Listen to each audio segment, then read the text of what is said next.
Hello अस्सलाम वालेकुम viewers, आप सब कैसे हैं। Welcome back to my YouTube channel. आज मैं आपको बनाना सिखाऊंगी हैदराबादी स्टाइल के खट्टे बघारे बैगन की रेसिपी, जो मेरी रेसिपी है और मैं इसी रेसिपी से घर पे बनाती हूँ। और ये बहुत ही मज़े के और बहुत ही यमी बनते हैं। तो आप भी ज़रूर ये रेसिपी देख के ज़रूर घर पे बनाएगा, लेकिन इससे पहले आप मेरे चैनल को लाइक, सब्सक्राइब और शेयर करें और बेल आइकन पर ज़रूर प्रेस कर दिया करें, ताकि आपको मेरी मज़ीद अच्छी वीडियोस मिलती रहें। और प्लीज़ अपना फीडबैक मुझे कमेंट बॉक्स में ज़रूर देते रहा करें। और प्लीज़ पूरी वीडियो देखा करें, स्किप करके बिल्कुल भी ना देखा करें। तो ये रेसिपी जो मैंने बनाई है, इस रेसिपी से आप खट्टे वगैरह बैगन बनाएं और इसको आप आराम से 10-12 दिन के लिए रख के आप खा सकते हैं। और ख़ास तौर पे दावत में, पार्टी में तो ये ज़रूर ये बनाएं और सबको बहुत ही पसंद आएगा। अब आप आगे देखेंगे कि इसको बनाने के लिए हमें घर पे जो है वो क्या क्या इंग्रेडिएंट चाहिए होंगे। ये रेसिपी है। इसके अंदर आप इंग्रेडिएंट देखेंगे कि इसके अंदर क्या क्या इंग्रेडिएंट मैंने इस्तेमाल किए हैं। यहाँ पे मैंने 12 बैगन लिए थे, इनको धो के मैंने ट्रे में रख लिया था। यहाँ पे मैंने 20 जो है साबुत लाल मिर्ची, 2 टेबलस्पून ज़ीरा, 2 टेबलस्पून जो है सौंफ ली है। और उसके बाद मैंने यहाँ पर 2 टेबलस्पून जो है वो तेल लिए थे, 2 टेबलस्पून जो है साबुत धनिया लिया था मैंने। फिर उसके बाद इसके अंदर हम ये सब चीज़ें हमने लेंगे। और 5 से 6 जो है कड़ी पत्ते की डंडियाँ और 1 टीस्पून जो है वो मेथी दाना और 1 टेबलस्पून जो है राई दाना लेंगे हम लोग। और यहाँ पे मैंने 1.5 कप यानी 1.5 कप जो है वो तेल लिया है। और यहाँ पे मैंने 3 टेबलस्पून जो है यानी 3 टेबलस्पून जो है अदरक लहसुन का पेस्ट इस्तेमाल करूँगी। 1 कप जो है इसमें दही इस्तेमाल होगा। और यहाँ पे मैंने 1 कप जो है वो इमली ली थी, उसको मैंने थोड़े से पानी में भिगो दिया था। और यहाँ पे मैंने 5 टेबलस्पून जो है कोकोनट है, डेसिकेटेड कोकोनट, और हाफ कप जो है वो मूंगफली। 4 मीडियम साइज़ की प्याज लेंगे आप। और यहाँ पे 2 टेबलस्पून पिसा हुआ गरम मसाला, 1 टेबलस्पून कुटी हुई लाल मिर्च, 1 टेबलस्पून जो है धनिया पाउडर है, 2 टेबलस्पून नमक है एज पर टेस्ट, 1 टीस्पून जो है पिसी हुई लाल मिर्च और 1 टीस्पून जो है हल्दी पाउडर है।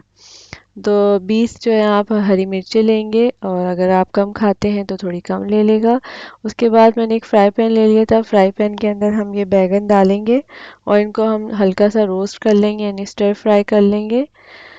ये मैंने बैगन डाल दिए हैं अभी थोड़े से। पहले हम इनको पहले स्टर फ्राई कर लेंगे, जब ये हो जाएंगे तो हम दूसरे बैगन को डाल लेंगे। ये हमारे बैगन स्टर फ्राई हो गए थे, तो मैंने इनको फिर ट्रे में निकाल लिया था। सारे बैगनों को मैंने कर लिया था। अब हमने इसके अंदर प्याज और कड़ी पत्ता और हरी मिर्चें, ये देखिए मैंने प्याज और कड़ी पत्ता इसमें ऐड कर लिया है। हरी मिर्चें भी मैंने इसमें डाल ली है, इनको भी हम हल्का सा स्टर फ्राई कर लेंगे। और अब मैं इसको हिला रही हूँ ताकि अच्छे से स्टर फ्राई हो जाए।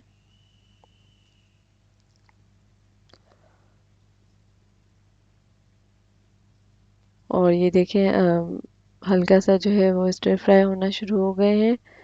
तो बस अब ये प्याज भी हमारी हो गई थी, इसको भी मैं दोबारा से प्लेट में निकाल लूँगी, क्योंकि हमारे ये अच्छे से स्टर फ्राई हो गए हैं। तो फिर मैंने इसको प्लेट में निकाल लिया था। अब उसी फ्राई पैन के अंदर जो साबुत मसाले हैं, जिसमें कुछ साबुत लाल मिर्च, साबुत धनिया, सौंफ, जीरा, तिल है हमारे पास। और इसके अंदर मूंगफली और डेसिकेटेड कोकोनट जो है वो भी हम इसमें डाल देंगे। और इसको भी हम अच्छे से रोस्ट कर लेंगे, बिल्कुल स्लो फ्लेम पे, बिल्कुल हाई फ्लेम आपने नहीं रखनी है।